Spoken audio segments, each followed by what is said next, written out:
Today is the last episode of our Cultural Evolutionary mini-series for this season. And in that spirit, I have a podcast recommendation I'd like to share.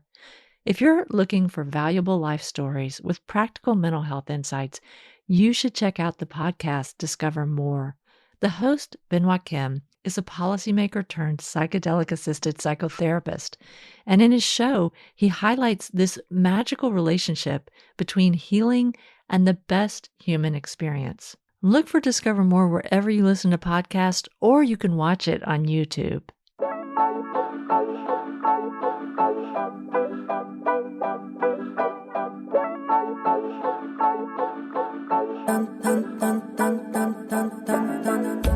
Do you want to change the world? So do I. On this show, we meet artists whose work is doing just that. Welcome to Art Heals All Wounds. I'm your host, Pam Uzel.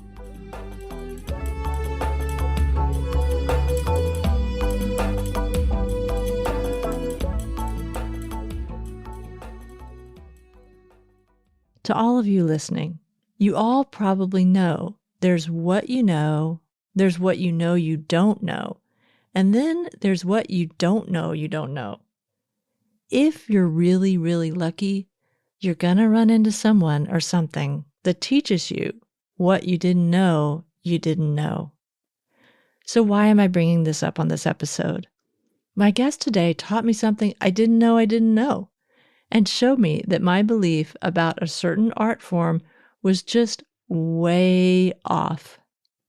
Many years ago, I did a driving trip through the Ozark Mountains in Arkansas with my children. I had a particular destination in mind. I wanted to visit the town of Mountain View.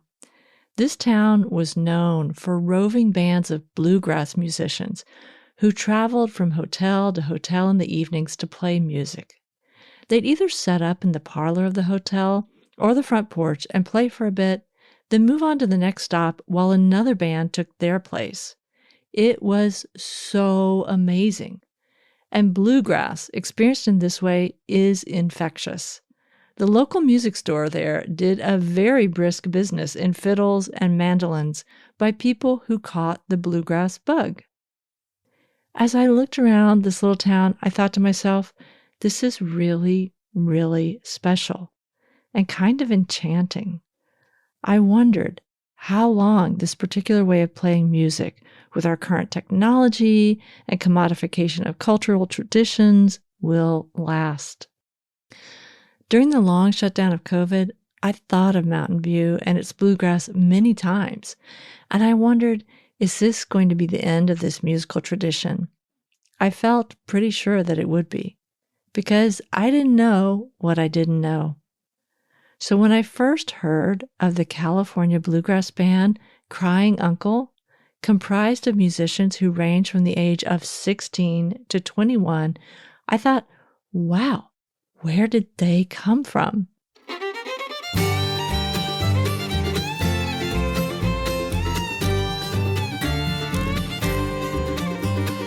Luckily for me, the members of Crying Uncle, who collectively are the fifth in the Cultural Evolutionary series, let me know what I didn't know I didn't know.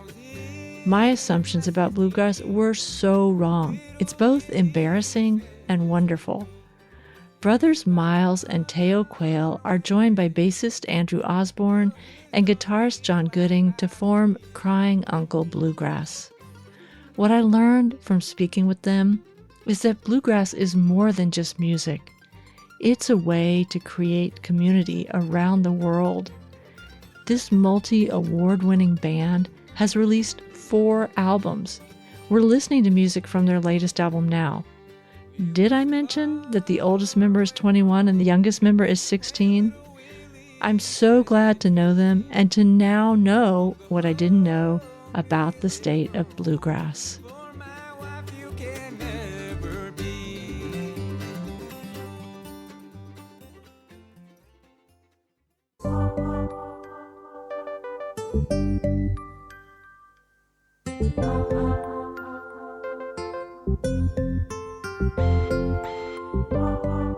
Thank you so much for listening to this episode today.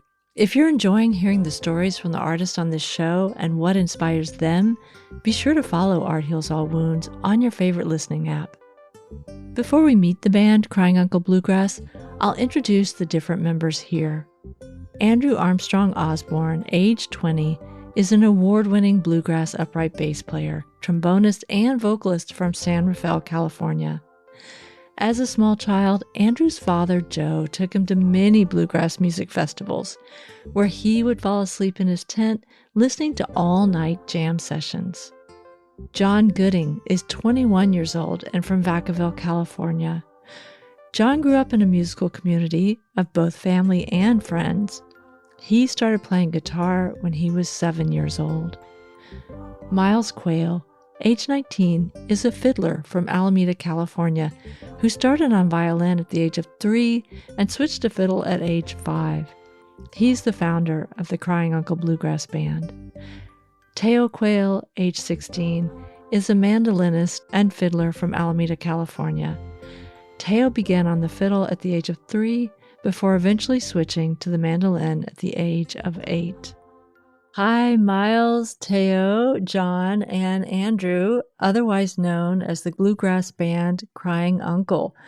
Welcome to Art Heals All Wounds, and thank you for being here. Can you start by maybe each of you introduce yourself and tell us what instrument you play and how old you are?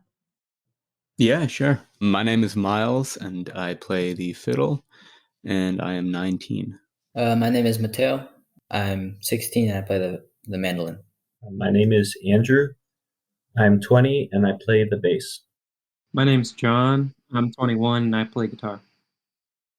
So you guys, I have to say, have been one of my favorite new musical phenomenons to come on my horizon in a long while.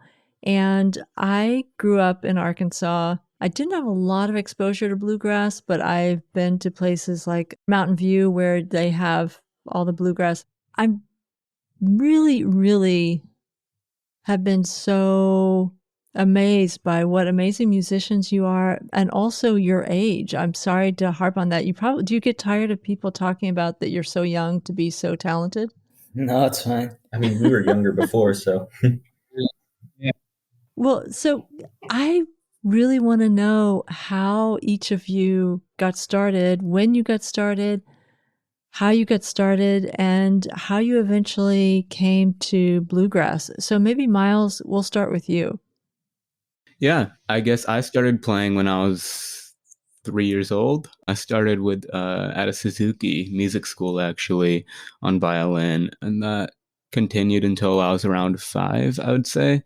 If anyone knows of David Grisman, you probably know his fiddle player, Chad Manning, and Chad and his wife Catherine have a really great studio in Berkeley, and they teach bluegrass, and they've been friends with my mother and my dad for many years. And so when Chad heard that I was doing Suzuki, it was like, enough of that, you're gonna come play real music. And I went out and I checked out a few of the jams and I just loved it. And so I've been playing bluegrass and old time ever since I was 5, I'd say.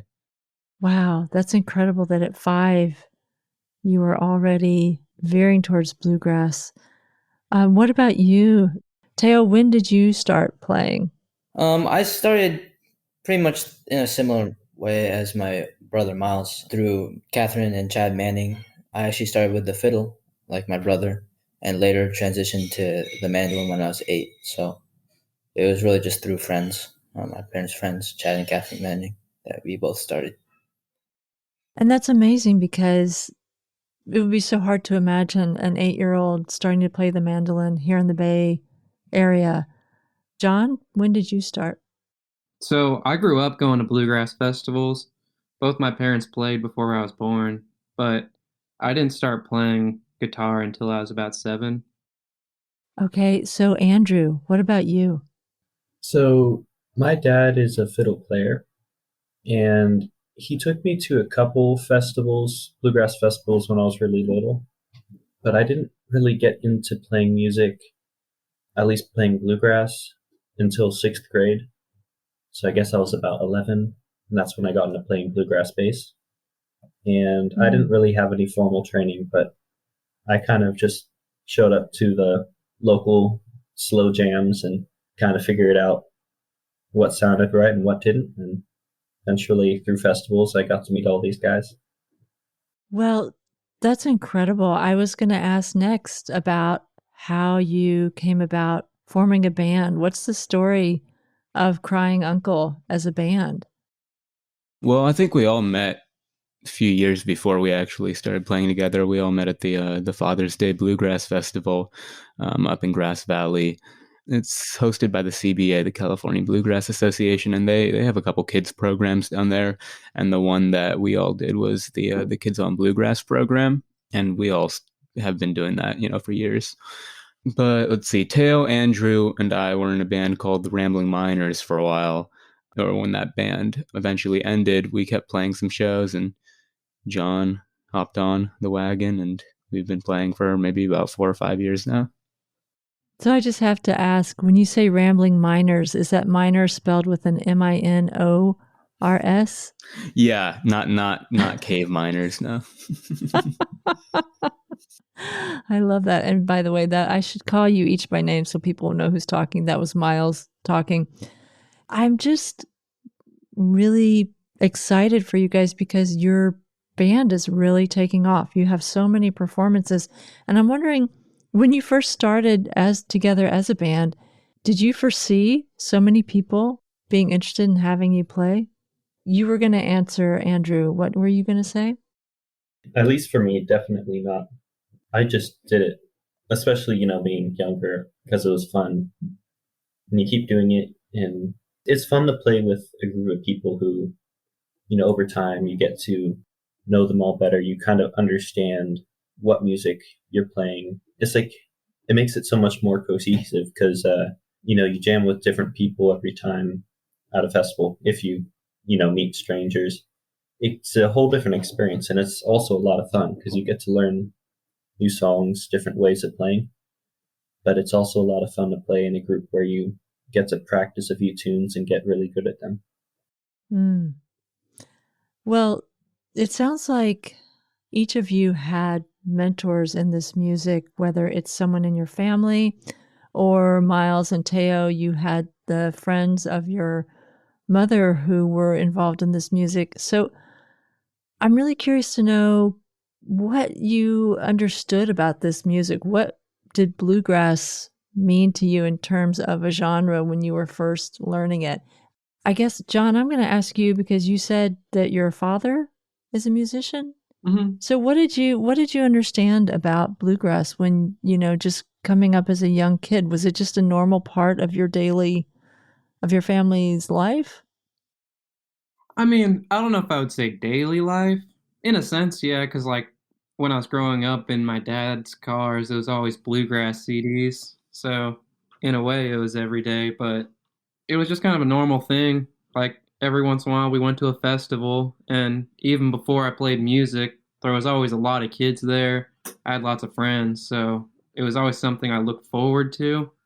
And then, as far as when I was younger, I just thought everybody did that. I remember going to school in first and second grade and finding out nobody knew who Bill Monroe was, but it took a little bit, and then I realized not everybody plays bluegrass or has that at home. But it was relatively just like a regular thing for me. There was lots of other families and kids that I knew who went to these festivals, so it didn't seem like out of the ordinary. And Teo, you had your older brother already playing bluegrass when you started, it sounds like. Is that true? Was Miles already playing when you started learning fiddle? He kind of started playing bluegrass the same time as me because he started with classical, and when I started, he kind of transitioned to bluegrass as well. So I guess it's kind of just a coherent thing at the same time. Right. Well, I'm just so curious though, because obviously this is, as John was just saying, this is not music that everybody plays. So as you got older, coming up, in school and things like that, how did you sort of place this very traditional American music in terms of everything else that your friends were listening to, other music that you were exposed to at school? What Was it strange, or did you feel like, oh, this is so special that I know this kind of music, or was it just normal? Well, I was homeschooled for up until high school, so but just in general, hanging out with friends outside of bluegrass, it was definitely different. Lots of them were kind of surprised when I showed them the type of music that I played. I mean, when I did eventually go to high school, it was kind of a bit of a shock to some of them. It's like, "Wow, what's this?" um, but I love all types of music, and I'm always open to being exposed to different types. What about you, Miles? I was also homeschooled up until high school, but a lot of my friends who homeschooled also were doing fiddle music. They all tried it. Most of them didn't stick with it. I mean, a few of them did, but they all at least had some idea of what it was. And when I was growing up, I mean, that's what my mom would play in the car mostly, and so it was somewhat normalized for me too. When I got to high school, I went to an arts high school, and they had a jazz program, and so the people I met there were definitely surprised to hear that I played bluegrass, since they had mostly just been listening to like classical or jazz, or at least that's what they'd been playing. But I mean, everyone was open, and I didn't get judged for playing it or listening. In fact, a lot of the people I know like are actually trying to learn how to play bluegrass now. I mean, Teo has a duo with his high school friend who was introduced to bluegrass recently, and yeah, and like Teo said, love music and listen to all different types. So I'm curious, you're obviously all very young and you have all been exposed to different kinds of music. Do you think that by having players such as yourself, musicians and bands, how do you see the influence of new players on traditional bluegrass? Like, where do you see yourselves as a band taking bluegrass? Or have you already, since you've started playing, have you started, deciding, hey, let's branch out a little bit. Let's bring this into it. Do you guys mind if I speak to this one a little bit? go ahead. That's cool. This is John, by the way. I feel like since I've known you guys and we've been playing together, I've never really felt any specific pressure to like play a certain way, which also in turn I feel like sometimes we don't have a super specific direction we want to take things. We all know what we like to play and we all know what songs we enjoy doing and like songs we want to write, but I feel like some of the beauty to what we've done so far and why we've had so much fun is because it's kind of loose. We'll kind of go genre to genre, or at least like dip our toes into different genres while still keeping a bluegrass center to it. Does anyone else want to add anything to that question of if you feel like you're evolving musically in any way or have evolved? Or Yeah, I mean, this is Miles, by the way. we all play other types of music. I mean, I've been playing a lot of jazz recently, and Teo has too. And we grew up going to camps where they played Celtic music. I was recently in India for a month and learned a bunch of the folk music there. And I think you can really learn from other styles. And we try to, like John said, we keep it loose and we incorporate. We play a lot of dog music. We have a Neil Young song that we play from time to time. And yeah, I mean, like John said, that it's just kind of the fun thing about this band is we're pretty open to playing whatever. And I mean, in terms of what new players or how new players are really affecting the genre, was that was part of the question, right? I'm not. Yeah, absolutely. I mean, Molly Tuttle just won Best Bluegrass Album of the Year, I believe, like a few hours ago or something like that. What was it, John? She's got the Grammy for Best Bluegrass Album, I believe. Yeah, a few of my friends from high school, they knew who Molly Tuttle was, and when that kind of recognition gets out there, I mean, it's just going to bring a whole lot more people to bluegrass and new ideas, and just it's really cool. Yeah. I have to ask, what is dog music? David Grisman, he is known as Dog or the Dog, and he, along with a lot of his peers, such as like Tony Rice and Daryl Anger, Jerry Douglas, a lot of these guys started out as bluegrass musicians and jazz musicians, and they kind of, at a certain point, and I don't know, sometime in the early 70s, they would come together, and David Grisman kind of spearheaded his own style of music, which was meshing a lot of these different styles together. And a lot of people nowadays refer to that style as dog music. So I'm still really curious about this idea of performing now professionally as a band, all of you starting this as children, and now you're reaching this level of success with a band.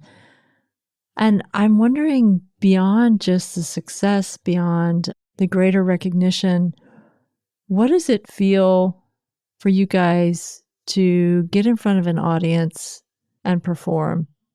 For me, I guess, And this is Teo. I mean, obviously, it's fun to go out there and show what you've been working on. And I guess, I don't know, I guess there's different feelings show to show, depending on the energy of the crowd. Definitely when the crowd's into it, I think we all get pretty excited. It's a good time. So I guess that's how I kind of feel about it. And it's definitely a good feeling to know that people enjoy the music. Yeah, I agree with you. It's kind of different depending on who you're playing it with, where you're playing, and the vibe of the audience. But I feel like a big, or at least for me, a big contributing factor for how I'm feeling on stage is who I'm playing with. And since we've been playing so long together, I'm really comfortable playing with all these guys, and that makes me a lot more comfortable on stage.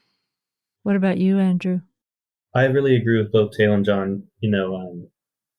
I can recall that when we were in La Roche in France, and we're up for our second night set, and the crowd was very energetic, very excited, and we played I think it might have been our second encore.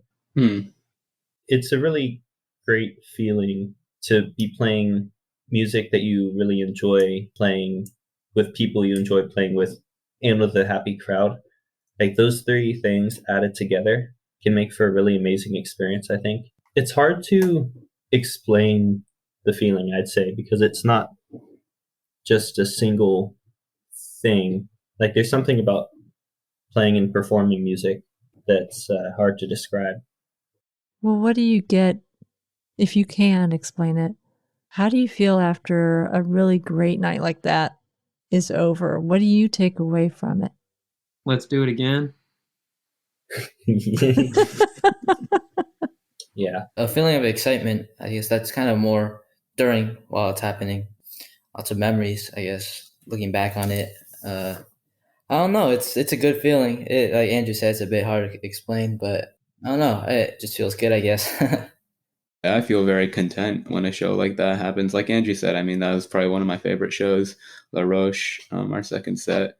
I mean, the crowd was huge. It was like probably the most beautiful place I've played in. It was in France, and it was right on the border, between France and you could see like the Swiss Alps in the background, and it was right at evening. And the last few songs that we played, it was almost completely dark, but the crowd, was making a lot of noise. And yeah, that was one of the most fun performances I've ever had. Probably the most fun. Yeah. Go ahead, John. What you guys said, or I feel like it, my thoughts immediately after a set vary. Like a set like that where I feel like we played together and the audience was interactive and energetic and it was all good times. I mean, the two things that I can think of are like, I feel accomplished, like something we practiced and worked towards came together, and our songs were done right. We didn't mess them up super hardcore. That's always like a good feeling of accomplishment. And then just thankfulness, thankful to know the people I know, thankful to play the music that we play, and thankful that other people also are doing what we're doing, and we can come together in these places like festivals and just commune through music. Are any of you ever sitting there as you're playing a really great show, having the thought, like, I can't believe that I get to do this? I mean, I think that during a bad show, thankful to do this any day. Yeah. I think for me, at least, I guess I don't really think too much when I'm playing. I guess it's more maybe before and after. I'm like, wow, this is great. While I'm playing, I'm just kind of a bit zoned out, I guess. Yeah, I think when you're playing, you're kind of just living in the moment. Most of my reminiscing comes when I'm like with my friends, and we like listen back to a show that was amazing, and then you know you start thinking about how that felt in the moment, and then that's when you kind of start looking back. But when I'm on stage, I think most of my attention is just focused on putting on a good show and enjoying the music. Yeah, especially as we've been playing together for so long, I know that I have a lot of friends, they'll get, very nervous to play in front of other people. And I think a lot of those, you kind of get used to a lot of those feelings, whether it's excitement or fear. I mean, there's certainly more spectacular performances where, like, wow, this is a whole new experience. After the dozens of early morning farmer market shows and through all the different big and small venues we played at, there's also you kind of just are more relaxed and you can kind of just laugh with your friends, prepare for the show. And I think there's, also less feelings of worry once you've played long enough. It also sounds like this is the type of music that builds a community. I mean, each of you have talked about going to festivals and things like that and playing with other people. Does anybody want to talk about that? What you've gotten? Because you probably know people all over the country, if not all over the world, that you've been able to play this music with. Does anybody want to go first? Sure, I'll talk a little bit. John, you probably have a lot to say about this. Yeah, I mean, this type of music, it's probably the most welcoming that I've out of all the musics I play, or all the genres I play. It's definitely the most welcoming. I mean, you can go anywhere and just play music with people. And I mean, we were in Finland and we were able to connect with people there. Bluegrass is all over the world in places you wouldn't expect.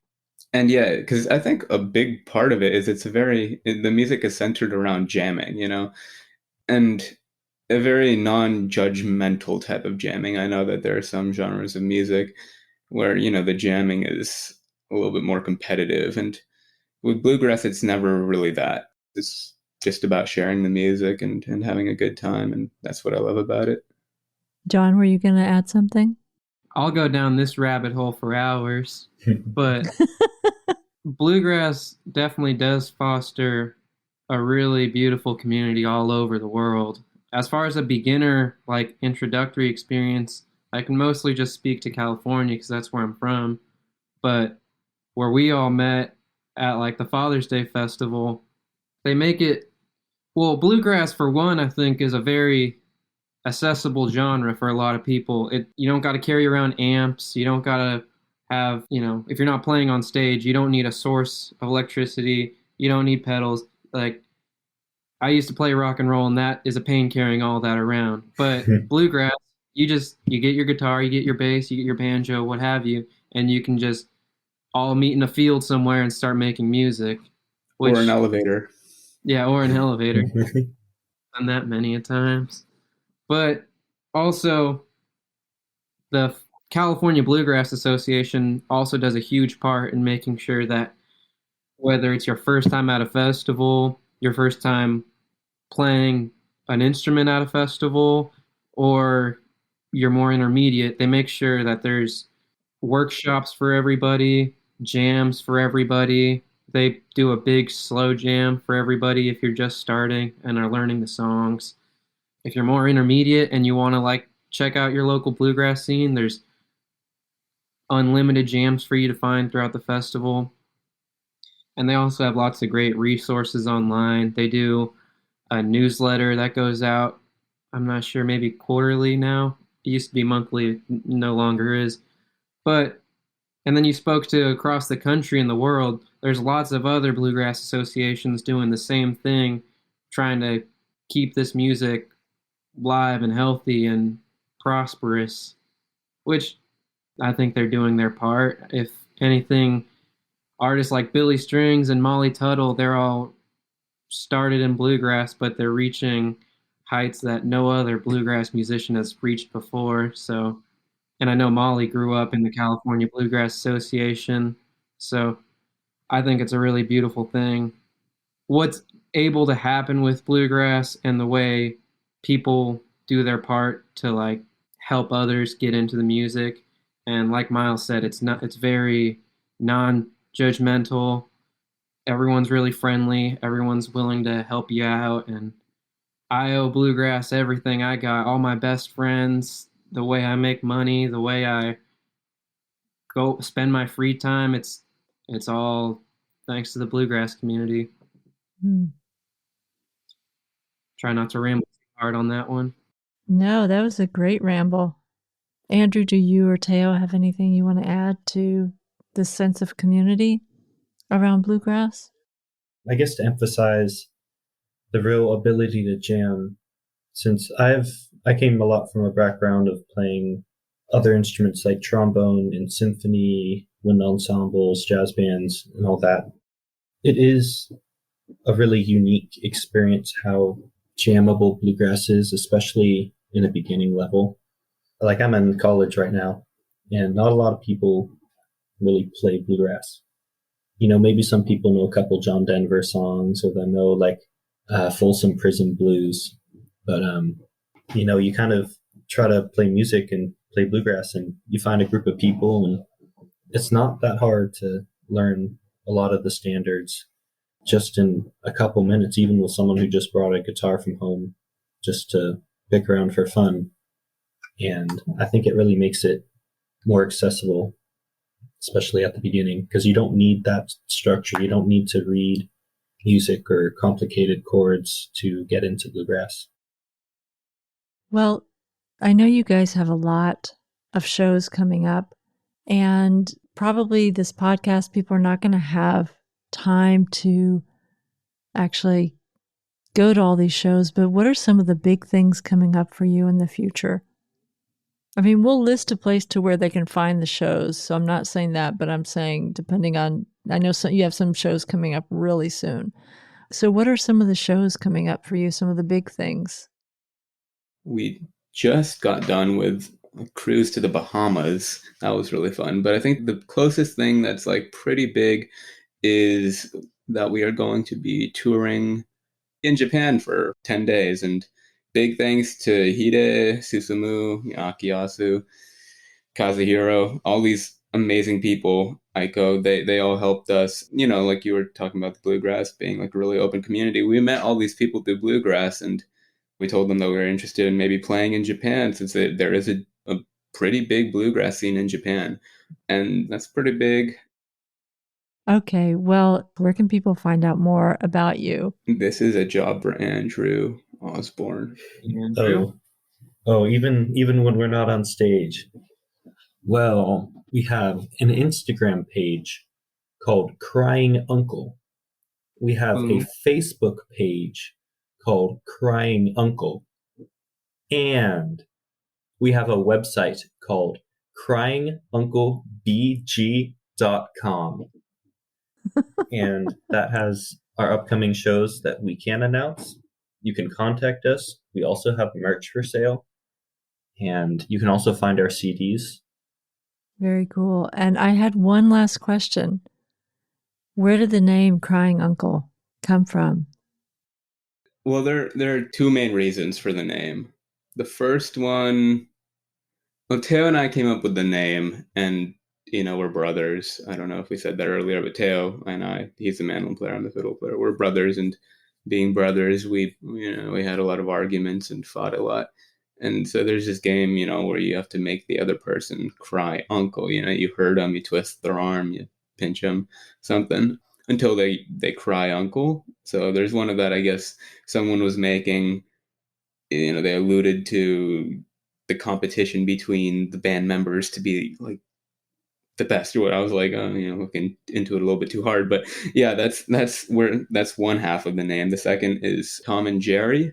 So Tom and Jerry, the cartoon, there's an episode where Jerry's uncle, I believe, who plays bluegrass or bluegrass adjacent music, is a special character for the day on the show. And I think the name of the episode was something very close to Crying Uncle. And so that's where it comes from. There's a little confusion on the name sometimes, but like it's Crying Uncle.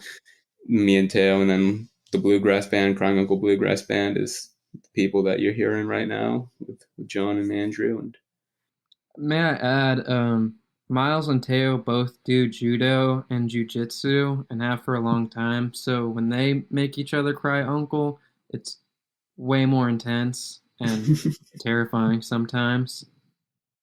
That is so funny. Well, but it sounds like if there's any sort of competition to see which of you is playing the best together, that it is all done with love and good fun. it's Andrew on his dobro. It's fair. not really a competition. It's been won the competition. Well, thank you all so much for taking this time to come and talk to me. I know that it was a little bit hard to schedule because you are really busy, but I'm really thrilled that all four of you were able to come, and you've definitely revived my interest in bluegrass, and I will be at one of your future shows for sure. So thank you. Thank you. Thank you so much, Pam. Oh yeah. Yeah, and thank you for having us again. That was really fun.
You're listening to Art Heals All Wounds.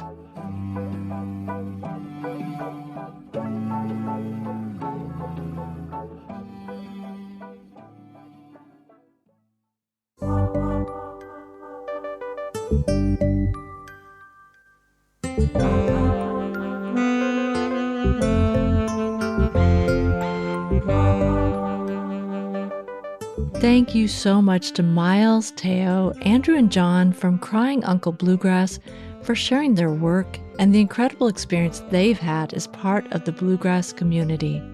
Since we spoke, Crying Uncle Bluegrass did go to Japan, and it was amazing to follow them on social media.